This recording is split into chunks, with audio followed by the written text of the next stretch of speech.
शोभनराव मुरली व कैलास गुटे यांनी तोडून यशांची विनंती आणि त्या मुलीला न्याय दिला पाहिजे. सर्वात छोटी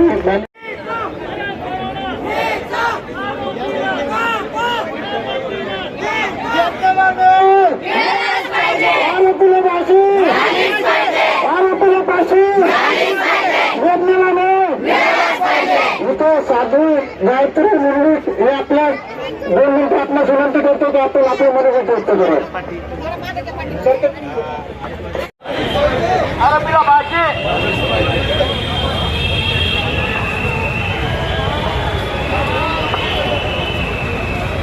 छत्रपती शिवाजी महाराज की धर्मवीर छत्रपती संभाजी महाराज की आरोपीला फाशी.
अरे चुकी काय होती त्या आदिवासी?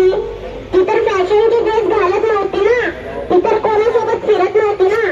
अहो तिला अत्याचार म्हणजे काय, बलात्कार म्हणजे काय हे तिला समजण्याच्या पलीकडचं होतं. खेळण्याचा वय होता त्या मुलीचं. एवढ्या मुलीने त्या नवऱ्याला खेळलं तरी काय होतं, तिच्यासोबत खेळलं जीव गेला तिचा. उद्या हे संकट आमच्यावर नाही येणार का याची खात्री आम्हाला कोण देणार? याची खात्री आम्हाला कोण पटवून देणार? हा महाराष्ट्र बलात्कार सरकार काय करणार आहे? आतापर्यंत बलात्काराला बळी पडलेल्या कोणत्याच मुलीला न्याय नाही मिळालेला. हा महाराष्ट्र माझ्या महाराजांचा मानला जातो आणि त्याच महाराष्ट्रामध्ये त्यांच्या मुली सुरक्षित नाहीये. असं का बरं? लग्नवाल्यांना मिळालंच पाहिजे आणि तो न्याय जर पोलिसांना देता येणार नसेल तर त्यांनी त्या नराधमाला आमच्या स्वाधीन करावं.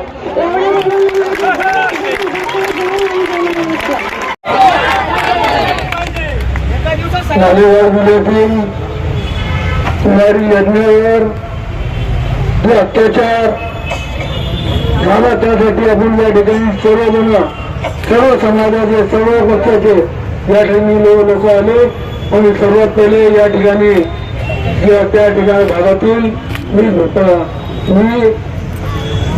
सत्तेत असलो तरी या ठिकाणी कुठल्याही महिलेवर कुठल्या लहान मुलीवर अत्याचार होत असेल तर त्याच्यासाठी आम्ही रोडवर येण्यासाठी 100% पुढे या ठिकाणी आम्ही तुम्हाला आश्वासन देतो.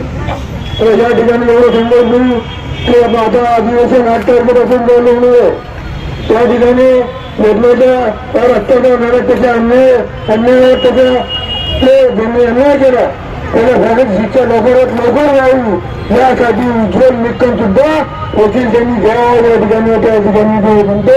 कारण या ठिकाणी माझ्या शहराचे नाही महाराष्ट्रातील सर्व माझ्या बहिणी माता बहिणी आणि सर्व भावांना सांगतो पक्षाचा विचार करत नाही. कारण की एखाद्या महिलेचं असं होत असेल त्यामध्ये लहान मुलीवर अत्याचार होत असेल अशा वेळेस त्यांना पोलीसमध्ये कंप्लेंट देण्याच्या पहिले त्याच्या अगोदर हातपाय ठरवून टाका आणि नंतर आपण कंप्लेंट द्या. काय करायचं तर गुन्हा काय होत नाही. काय करणाऱ्या पोलीस पण काय करू शकत नाही कारण की शेवटी त्यांचं कर्तव्य आहे त्यांनी करायला पाहिजे. आज त्यांच्या रिक्षावर त्यांच्या तुमच्या गाडीवर त्या ठिकाणी फोटो घेतात अशा वेळेस आपण चूक घेतलं होतं. मला वाटतं महिलांचा स्वतःचं दोन काम आहे ती चप्पल काढा खट करून तुम्हाला कोणी हात लावायचा प्रयत्न केला त्याच्या शरीराला माहिती 1987 आठवण आम्हाला करून घेऊ नये आणि झालेलं तर मला वाटत की या शहरामध्ये काय होईल म्हणून चिंता करू नका. ही कुमारी यज्ञावर झालेला अत्याचार आहे त्याला मी 100% आपल्या मंत्रालयामध्ये त्या ठिकाणी समोर उपोषणावर बसून त्याच्या न्याय मिळवण्यासाठी 100% प्रयत्न या ठिकाणी करणार आहे. धन्यवाद. महत्त्वाची गोष्ट म्हणजे डोंगराळमध्ये झालेला जो बालिकेवरती अत्याचार आणि महाराष्ट्रामध्ये एका मुलीच्या न्यायासाठी किंवा एका मुलीच्या हक्कासाठी मोर्चा काढणे किंवा उपोषणाला बसणे म्हणजे सगळ्यात मोठी दुर्दैवाची गोष्ट आहे. ज्या छत्रपती शिवाजी महाराजांच्या महाराष्ट्रामध्ये प्रत्येक नारीला वाटेला मानलं जायचं, ज्या छत्रपती शिवाजी महाराजांच्या महाराष्ट्रामध्ये प्रत्येक स्त्रीचा आदर केला जायचा, त्या स्त्रीच्या अन्यायासाठी त्या स्त्रीच्या हक्कासाठी आज आपल्याला सगळ्यांना लढावं लागतंय याच्यापेक्षा मोठी शोकांतिका नाहीये. आणि मी सगळ्या समाजातर्फे सरकारलाही एकच विनंती करेन म्हणजे नाबालिकावरती होणारे जे अत्याचार आहे जो अन्याय होतोय त्याच्यासाठी कठोरात कठोर असा कायदा काढावा. कारण कुणा मराठवाची एवढी हिंमत होणार नाही की तो तिच्यावरती वाईट नजर टाकेल. आणि सगळ्यात मोठी गोष्ट म्हणजे